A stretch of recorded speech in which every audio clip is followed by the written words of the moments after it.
Florida. But I do want to talk about Josh because you did say he was a great coach, and that's kind of what got us into this. Uh, Talk to us about your time at Tennessee, and then again, lean into what you like about Napier thus far and Florida in comparison to those other schools. Yeah, I'd say Coach Heupel's a very like player friendly coach. He, a lot of guys are playing hard for him. That's why he's able to have the success he's able to have.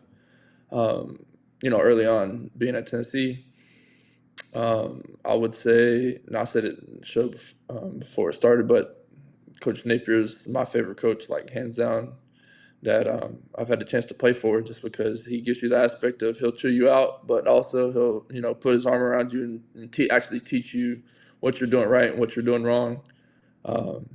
And like he's there for the players. And he wants us to see us succeed as much as we want to win. And I don't know, he's just a great coach, honestly.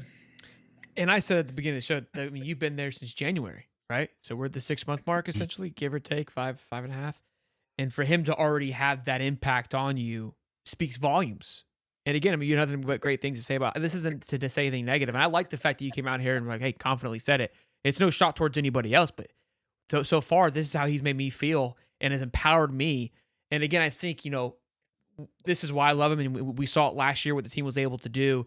I kind of want to ask you, like, how infectious is that to everybody else? Is that kind of the feeling you felt when you showed up on campus and what everybody else is embodying, and that mindset headed into next year of like, we want to win for this coach more than you can even imagine?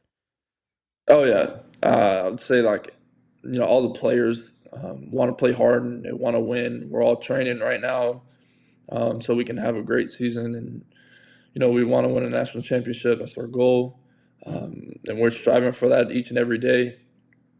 But most importantly, we're just trying to go 1-0 each day. If we can dominate a workout, if we can dominate a throwing session, whatever we can do each and every day, it'll ultimately help us get us to our goals. And with Coach Napier, at the head of that, leading and showing us the way, putting all the resources in front of us, just giving us every opportunity for us to get better so we can have a great season is truly special. Yeah, and you visited many schools. Obviously, you've visited in the high school, then you transferred. I think it was UNLV, then it was Louisville, and you did really well in the bowl game, by the way. And congratulations on that one, won the MVP there. Um, what would you say probably is like through that whole process? I mean, you already said what you said about Napier, so obviously that speaks volumes. But what's the hardest part of having to go through that whole transfer process and kind of just kind of finding a home, I guess, in a way? I mean, I don't know really how to say it, but like just transferring to school, it seems like it has to be hard, I guess, in a way. What do you say about that? I'd say, I mean, it isn't the most easiest thing when you're going from one place and one offense and one team and leaving your brothers behind and transferring to another school. Um, I would say the opportunities in my other school just wasn't right, and the situations just weren't right. And it's just like a job. Like when something isn't right at your job, and situation's not going right, and you don't think this, and you're whatever the situation may be, you try to find another job, and that's ultimately what helped me and led me to the University of Florida. But I mean, I would say that none of those stops were wasted stops. I learned something new from every single stop that I've been at, and I've met great people and played for good coaches, and wouldn't regret my journey one bit. So Yeah, and I go would ahead, Dave. say Sorry. that has to be a little bit of a competitive advantage, right? I mean, like in a way, transferring from school to school, you learn a lot more about new systems and the way that other people use systems. You learn a lot more about, I guess, the game of football and how other people do it, See it and then you differently. go to, yeah, you see it a little bit more differently. We see it all the time, and a lot of people be like, "Oh, they transferred and all that," and I'm like, "But they gotta have like some sort of idea, and they've probably been through that process and learned a lot more than what normal people would just staying at like one school." Yeah, I would say that like everywhere you go, football and scheme is different. Like especially when I went to the West Coast and played for UNLV, like you've seen so many different defenses week in and week out that you just like wouldn't like.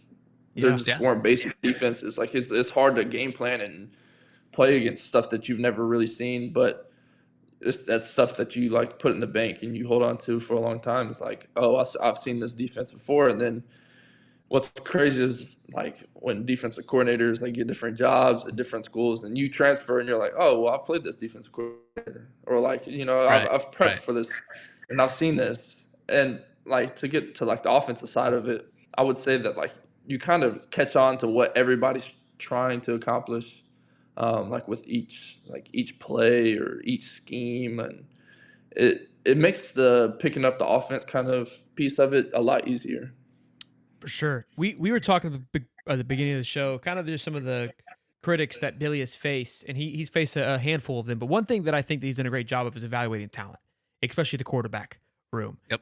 So I want to get your feel on, because again, with the Lagway and then the resurgence of Mertz, right? And then Mr. Bailey gets approached. And I remember when you were being looked at, I said, listen, I'm ecstatic to see, because again, anytime I feel like if this team's looking at somebody, we've trusted it thus far. When Mertz was coming in, he got a lot of flack of like, who is this guy? And we ended up, I mean, Mertz is now, I would say, one of a hometown guy. We love the guy because of what he brought to the table. And I think after this interview, you're going to create those same kind of vibes. This has been a blast thus far, just by chit chat with you. I love where your head's at, man. But Yeah. talk to me about that approach? Because when people don't realize when you're in the portal, it's not like recruiting where you're interviewing them and they're interviewing them and back vice versa. The portal, I would say, is a more of a mutual agreement. Yeah.